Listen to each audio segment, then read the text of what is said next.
हरियाणा की हर अपडेट के लिए बेल आइकन दबाएं और सब्सक्राइब करें STV हरियाणा न्यूज।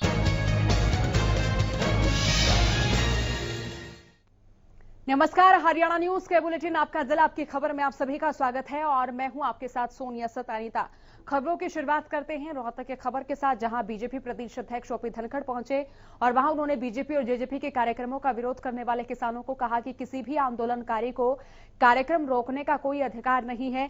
बीजेपी का कार्यकर्ता हर परिस्थिति में काम करेगा। और इतना ही नहीं, उन्होंने किसान नेताओं को नसीहत दी, अगर आंदोलनकारी किसान हितैषी हैं तो पंजाब और राजस्थान में हरियाणा के भाव की वजह से हो रहे किसानों के नुकसान की भरपाई के लिए आंदोलन चलाएं। धनखड़ ने कहा कि किसान आंदोलन दोहरे मानदंडों को लेकर चलाया जा रहा है। मैं पंजाब और दूसरे राज्यों के किसान नेताओं को ये कहना चाहता हूं कि पंजाब में गन्ने के किसान को प्रति एकड़ 12,000 का नुकसान हो रहा है, जबकि राजस्थान में बाजरे के किसान को 10,000 प्रति एकड़ का नुकसान हो रहा है, क्योंकि हरियाणा की अपेक्षा राजस्थान और पंजाब में फसलों के भाव कम हैं।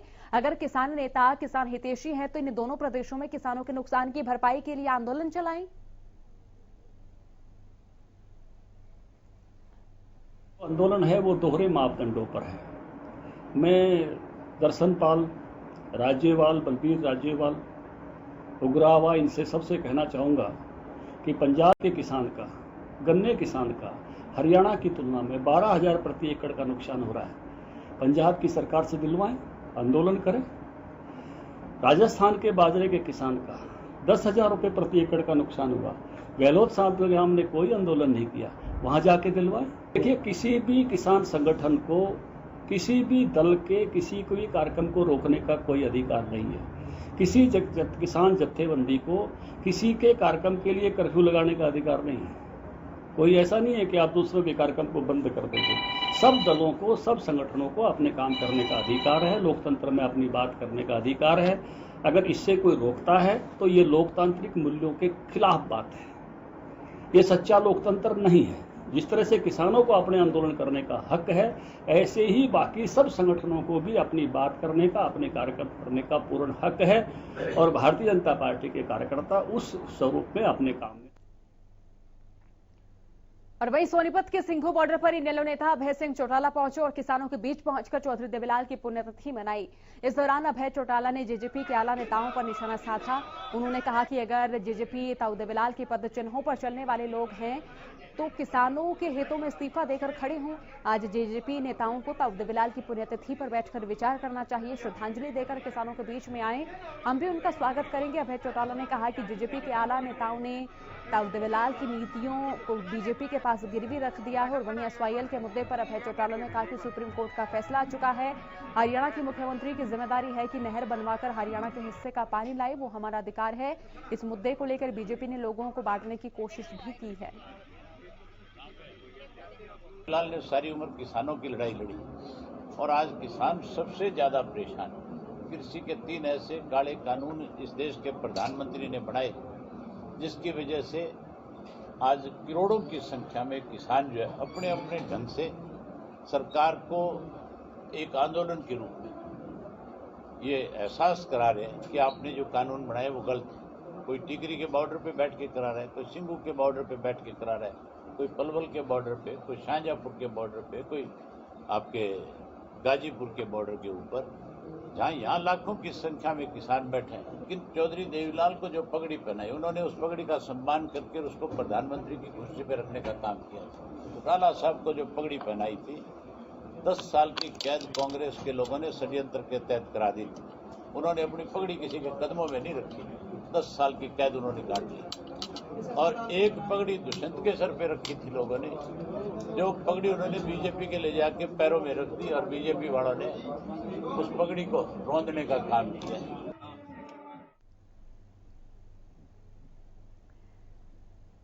सिरसा के नागरिक अस्पताल में मरीजों को परेशानी नहीं होगी, क्योंकि जल्द ही सिरसा का नागरिक अस्पताल 200 बेड के लिए अपग्रेड करने को मंजूरी दे दी गई है, जिसके लिए जगह देकर निर्माण जल्द ही शुरू हो जाएगा। इसके साथ साथ सिरसा नागरिक अस्पताल के लिए 95 लोगों के स्टाफ को भी मंजूरी दी गई है।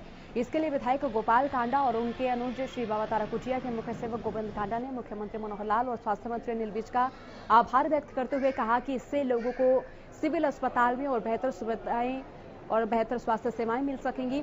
साथ ही रोजगार के अवसर भी बढ़ेंगे। साथ ही उन्होंने कहा कि सिरसा में मेडिकल कॉलेज के लिए बजट जारी हो चुका है और निर्माण कार्य भी जल्द शुरू होगा। विधायक गोपाल कांडा ने बताया कि वो मुख्यमंत्री से अनुरोध कर चुके हैं कि मेडिकल कॉलेज का निर्माण जल्द से जल्द करवाया जाए। सीएम ने जल्द ही निर्माण कार्य शुरू करवाने का आश्वासन भी दिया है। कल ही हमें सरकार से पत्र प्राप्त हुआ। अभी सिरसा के जो अस्पताल है पहले 100 बिस्तर का होता था, उसकी 200 बेड की मंजूरी मिल चुकी है।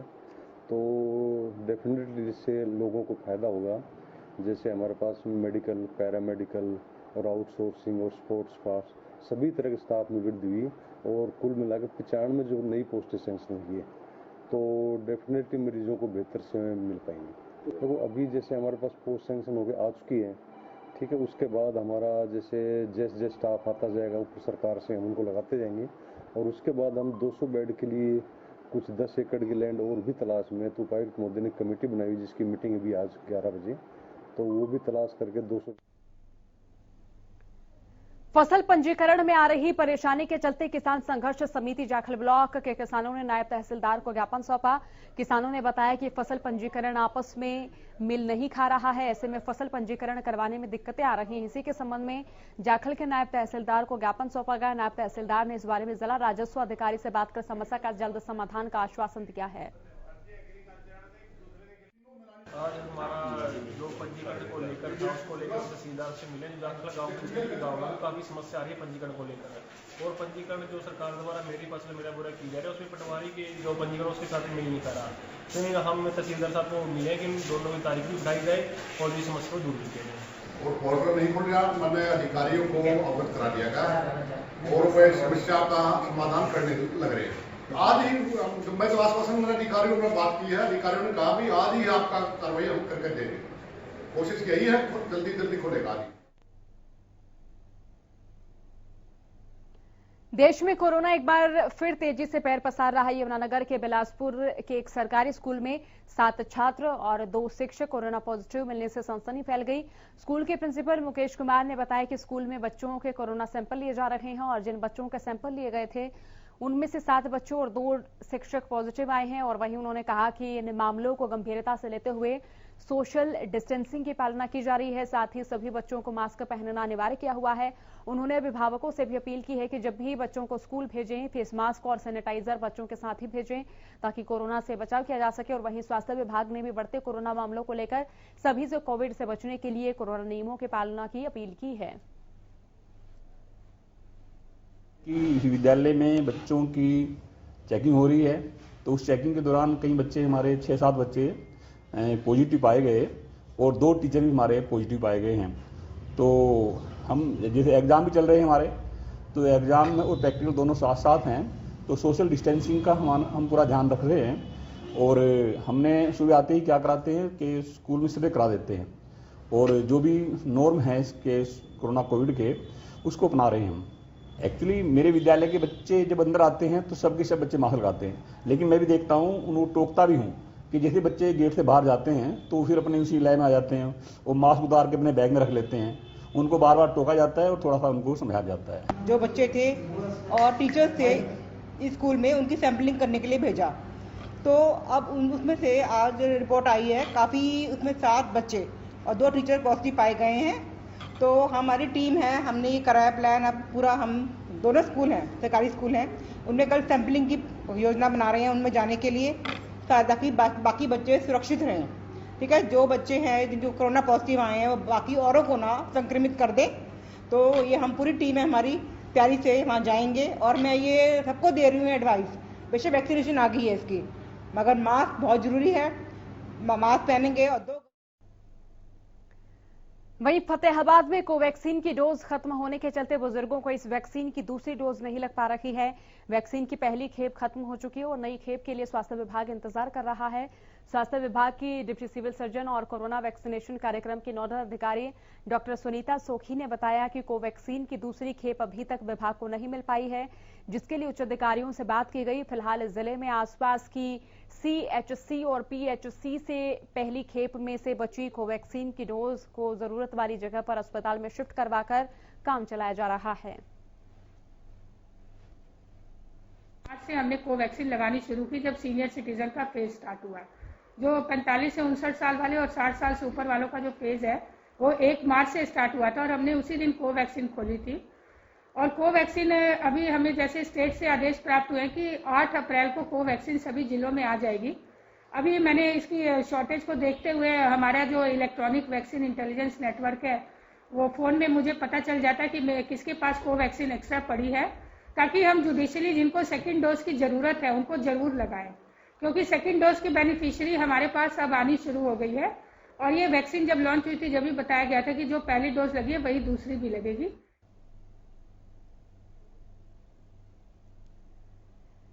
रोहतक के शीतला माता मंदिर को कोरोना के बढ़ते मामलों के चलते एक बार फिर से बंद कर दिया गया है। 5 अप्रैल को नई गाइडलाइंस जारी की गई थी जिसमें सभी धार्मिक स्थलों को बंद करने का फैसला लिया गया था और इसी कड़ी में चैत्र के महीने में शीतला माता मंदिर को भी 30 अप्रैल तक बंद कर दिया गया है। मंदिर में लगने वाला मेला भी कोरोना के चलते नहीं लग पाएगा। कल नई गाइडलाइन आई 5 तारीख से, तो उसमें ये आदेश आए हैं कि कोरोना महामारी के चलते बीमारी ज़्यादा बढ़ रही है और जितने भी मंदिर हैं धार्मिक समाज के या सामाजिक प्रोग्राम है उसमें 500 आदमी खुले ग्राउंड में होने चाहिए, उससे ज़्यादा नहीं होने चाहिए। और हमारे यहाँ जगह भी कम है जगह कम होने की वजह से हमारे मंदिर में भीड़ भी बहुत अधिक रहती है और हमने रास्ता बहुत अच्छा बना हुआ है, एक आदमी निकल के जा रहा है, ज़्यादा धक्का मुक्की भी नहीं होती। तो कल फिर नई गाइडलाइन आई, उसके अनुसार फिर हम डीसी साहब को लेटर लेके आगे कि हम इन जो नए आदेश आपके पारित हुए हैं उनसे हम पालना नहीं कर पाएंगे। हमारे गांव के देहात के लोग आते हैं वो इन चीज़ों को मानते नहीं हैं, तो इसने हमने अपनी सुरक्षा के और समाज के हित के लिए मंदिर में मेले लगाने। वहीं प्रदेश में कोरोना महामारी के दूसरे स्ट्रेन ने एक बार फिर से सरकार और स्वास्थ्य विभाग की चिंता बढ़ा दी है। गोहाना में स्वास्थ्य विभाग की टीम लोगों को कोरोना वैक्सीन लगाने का काम कर रही है। एसएमओ डॉक्टर कर्मवीर ने बताया कि मार्च में कुल 44 केस कोरोना के पाए गए थे, जिनमें से 17 मरीज ठीक होकर घर जा चुके हैं। उन्होंने कहा कि पहले फर्स्ट फ्रंट में स्वास्थ्यकर्मी, पुलिसकर्मी और बुजुर्गों को कोरोना वैक्सीन लगी, जिसके बाद अन्य बीमारियों से ग्रस्त लोगों का टीकाकरण हुआ। अब जैसे ही 45 साल से ज्यादा के लोगों को कोरोना का टीका लगाने के आदेश आए हैं, ठीक तो टीकाकरण में तेजी भी आई है। सिविल अस्पताल जो गोहाना है या इसके अधीन जो भी क्षेत्र आता है उसमें अभी तक मार्च तक 35 केस आए थे, जिसमें ये केस जुड़ करके आज तक 44 केस हो चुके, 17 मरीज इनमें से ठीक हो चुके हैं और इनमें से कोई भी मरीज फिलहाल गंभीर हालत में नहीं है, ना किसी की कोई मोर्टिलिटी हुई ना किसी की मॉर्बिडिटी हुई, हालात सामान्य है। कोरोना टीका की हमको कहते जो टारगेट मिला था पॉपुलेशन का, तो हमें 10% ऑफ द टोटल पॉपुलेशन का टारगेट 1 अप्रैल तक था, लेकिन उसके बाद क्योंकि 45 वर्ष से ऊपर जितने भी आदमी हैं उनको सबके टीके लग रहे हैं। पहले ये था कि 45 से ऊपर जो भी बीमार आदमी हो, जिनको कोमॉर्बिड बीमारी हो साथ में, उनको लग रहे थे। अब 45 के आने की वजह से ये संख्या और बढ़ गई है। वहीं कोरोना के बढ़ते मामलों के मद्देनजर पिहोवा पुलिस भीड़भाड़ वाले इलाकों में सक्रिय हो गई है। एक और पुलिस ने भीड़भाड़ वाले इलाकों में बिना मास्क के घूमने वाले लोगों के चालान काटे, तो वहीं लोगों को मास्क और सोशल डिस्टेंसिंग के लिए जागरूक किया। पिहोवा शहरी थाना अध्यक्ष जगदीश टामक ने जानकारी देते हुए बताया कि कोरोना महामारी के बढ़ते आंकड़ों को देखते हुए पुलिस मास्क को लेकर सख्ती बरत रही है और वहीं इस दौरान पुलिस ने तमाम शिकायतों के बाद उन शरारती तत्वों पर भी शिकंजा कसा जो शैक्षणिक संस्थानों के सामने अपनी बुलेट में साइलेंसर लगाकर तेज आवाज करके अपनी बाइक दौड़ाते रहते हैं। पिछले काफी दिनों से हरियाणा में कोरोना के केस काफी बढ़ते जा रहे हैं। इस दौरान सरकार के आदेशानुसार जहां भी भीड़ भाड़ वाली जगह है, मेन बाजार, जहां भी ज़्यादा लोग इकट्ठे होते हैं वहां लोगों के बिना मास्क वाले लोगों के चालान किए जा रहे हैं। तो आज इसी कड़ी में गुरुद्वारा रोड मेन बाजार पे में भी चालान किए जा रहे हैं। जो लोग मास्क नहीं पहन रहे उनको समझाया भी जा रहा है और उनके चालान भी काटे जा रहे हैं। गोहाना की अनाज मंडी में गेहूं की आवक तेज हो गई है। अब 22,000 क्विंटल गेहूं पिछले 5 दिन में आ चुका है। दरअसल सरकार ने गेहूं मंडी में लाने के लिए एसएमएस सिस्टम बंद कर दिया है, जिससे किसान और आड़ती दोनों खुश हैं। बता दें कि पहले किसानों को मोबाइल पर एसएमएस आ जाता था, पर फसल पककर तैयार नहीं होती थी, लेकिन अब किसान पकने के बाद उसे कटाई कर किसी समय मंडी में ला सकता है। और वहीं किसानों का कहना है कि सरकार ने गेहूं की नमी 14% से घटाकर 12% कर दी है। इसे दोबारा से 12 से 14% कर दिया जाए। इससे गेहूं खरीद में एजेंसियां देरी करती हैं। सरकार ने SMS को बंद कर एक अच्छा कार्य किया है और इससे बहुत परेशानी होती थी। वो 12,000 क्विंटल के गेट पास अब तक कट चुके हैं। मंडी में टोटल 22,000 क्विंटल माल आ चुका है अब तक का। मैसेज वाली थोड़ी सी दिक्कत थी किसानों को कि जिनकी फसल पक के तैयार हो चुकी थी उनके मैसेज नहीं आ रहा था, और जिनकी फसल भी तैयार नहीं थी उनके पास मैसेज आ रहे थे। तो अब बिना मैसेज के भी बेचने में उनको ये आसानी है कि जिसकी तैयार है तो वो मंडी में ला सकता है। पहले जी एक SMS की परेशानी थी, जो किसान तंग होते हुए किसान रोडों पे बैठे हैं, मंडी गेट के सामने बैठे हैं, उसकी सरकार ने सुनी है। उसका सरकार से शुक्रिया अदा करते हैं कि उसने SMS बंद करके सीधे मंडी में गेहूं लाने का प्रावधान किया है। ये मैसेज आया मेरे पास फ़ोन में, अगर आपका अकाउंट नंबर गलत है। मैं कमेटी वाले के पास आया, वो बोले बैंक में जाओ, बैंक वाले के पास गया, उन्होंने कहा ठीक है ये सब कुछ। और ये अब भी इन्हें कह रहे हैं कि जो कुछ होगा बाद में देखा जाएगा। अकाउंट नंबर खत्म है पेमेंट डालने के लिए। और वहीं पिहोवा के कैथल रोड स्थित कार्यालय के सामने बिजली कर्मचारियों ने 5वें दिन भी धरना प्रदर्शन किया और प्रशासन के खिलाफ नारेबाजी की। बिजली कर्मचारी रणजीत ने बताया कि पिहोवा डिवीजन में 2 नए सब स्टेशन खोले गए हैं जिनके लिए कर्मचारियों की आवश्यकता है। इनका उद्घाटन तो कर दिया लेकिन कर्मचारी उपलब्ध नहीं कराए गए, बल्कि कर्मचारियों को ही SDO की ओर से आदेश दिए गए हैं कि वो दोनों स्टेशन में अतिरिक्त ड्यूटी दें, जिसको लेकर कर्मचारियों में रोष है और आदेशों के खिलाफ धरना प्रदर्शन जारी है। तो यहां पर बिजली कर्मचारियों के कमी से नाराज हैं। नाराज होकर इन्होंने धरना प्रदर्शन शुरू किया। कर्मचारियों का कहना कि यहां 2 नए सब स्टेशन शुरू किए गए हैं, लेकिन इन्हीं को यहां के अधिकारियों ने आदेश दे दिया है कि दोनों सब स्टेशन में जाएं, वहां पर अपना काम संभालें। लेकिन कर्मचारियों का कहना है कि 2 सब स्टेशन तो खोल दिए गए हैं, लेकिन यहां कर्मचारियों की कमी लगातार बनी हुई है। कर्मचारियों की जो कमी है वो दूर की जाए, तमाम उन कर्मचारियों को भर्ती किया जाए जिनसे यहां दोनों सब स्टेशनों का काम सुचारू रूप से चल सके।